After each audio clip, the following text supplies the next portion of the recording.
Alright. Not my first attempt at air layering. The first attempt was a failure. I tried to air layer a tree that was sick. Peach tree. This didn't do too good, it don't look like. As you can see, look at that plant. Do too good. Here are the ones that I did sometime later. Look at here. This one up here got a shoot here and a shoot there. I might cut it down there, just bury them in the dirt, see what happens. This one here, as you can see, loaded with roots. Loaded with roots. This one got some roots, but it's starting to dry out. It's summertime, so. Uh-oh. Bad back. Just want you to be able to see the roots have grown greatly in here. Look at that. See that? The roots have grown so good. And it works. So we need to get them out here. Look, I hope them roots ain't dying. But I'm finna cut it off and plant that into a pot. Okay. I'm gonna turn this on up here so you can see, follow. This is the one with the most roots here that I'm pointing at. Follow this stem on up. As you can see, it's a fairly big, decent tree. Well, this is the bucket I plan on using for that plant. I transplanted some dinosaur kale plants in this. I just dumped out a good amount, as you can see, to make room for this good stuff up under this tarp here.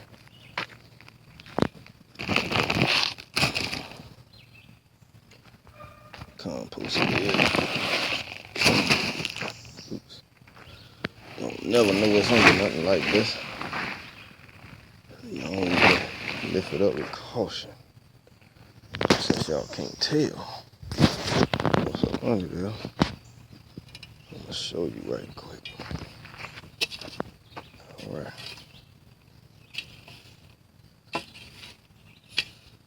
You see how dark that's getting? It's nothing but predominantly leaf mold. This is compost from food scraps, grass clippings, and leaves. Probably should bring that over. So the whole top layer gonna be this stuff for the most part. And I'm going a lot higher up than that. I could bring the bucket a little closer, but a little extra walk ain't too bad right now. You've been sitting on your butt all day. You understand? So trees like this stuff, man. Ask me how I know. Cause they keep growing in it. Keep trying to. You know, everything like it really. But trees really do. Because if they were growing in that like wooded area you see there, that's what this is. There ain't nothing but this down there. For the most part. So I'm probably gonna go. I need a little lip on it, so if I flood it with water, it can get it all. But I know that just added a bunch of life in there. It should kick up. Should get the microorganisms going. Look at that, y'all, when I dig in there. Y'all see how dark that is? I don't want to go buy nothing I got. I know it can have for free. Now if I ain't have nothing, ain't nothing wrong with going to buy some compost. You ain't got it, you got to do what you got to do. If you want the results you intend to have. What you got to do? Yeah, I dropped that. Do what you got to do, cool. So all that life up in there when I water it should really get this tree going. The parent tree or the mama tree look a little sick. Move this artichoke over here because it was struggling. Actually, it was fine. These few were struggling. Those were fine because they rooted out the pot that they in into the daggone ground underneath and was flourishing until I moved that pot. And I realized that's why they were flourishing in that hot, dry area. because they had, I need a little knife. They had rooted down. So we're just working our way over here to this tree. See if I can get it. So the plan is, and I plan on putting some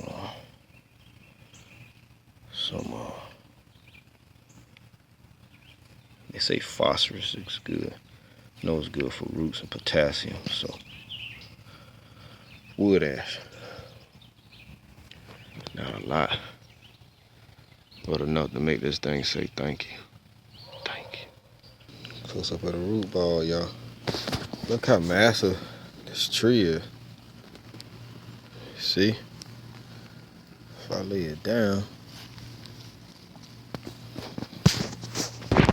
that's the whole tree right there. Definitely don't need those long branches on us. I'm gonna have to cut it back some, so it'll grow pretty good. It's an odd one to pick. My first official time doing this where it worked, but that's not the ideal type of stem to pick or branch. I mean, it's just not. Maybe if I started it there, maybe. But I'm gonna have to cut it and train it up the way I wanted it to go. This is the second one, which is a lot better. As you can see, long straight stem shooting that way, and that way. And as you can see, this has been my concern, that, you know, if that's a fungus or something. Hopefully, since the tree's smaller, I may be able to get that under control with microorganisms. Hopefully so. Hopefully so. That'll be a blessing. They had 2 trees in place of the one I had to take out of the ground due to the fungus. The roots look nice and good and vibrant. On this side, some of them look brown, like they might have died out. It's real dry.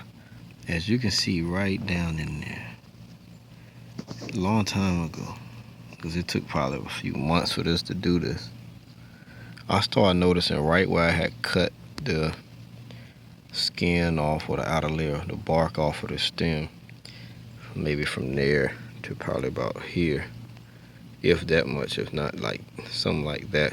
Either way, it looked like roots was coming out right where the bark ended into this.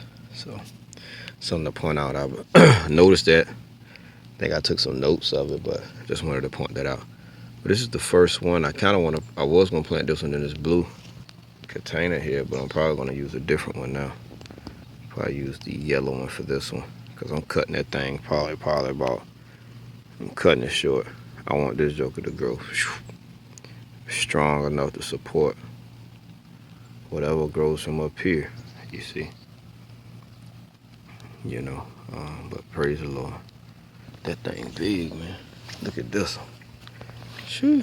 Let's go. All right, y'all, this tree number 2. Plum tree from air layering 2. Whoa, them roots are sophisticated. See that? And that dark brown root is sending out white, flush, vibrant roots. So when they get in this good soil down here, and there, it should really love that. Air layer plum tree, it worked. Trying to save our neighbor's tree. You know, like it's trying to go out. So if it make it, shoot, this to be a $30 tree in the store right here, which is amazing. Shalom.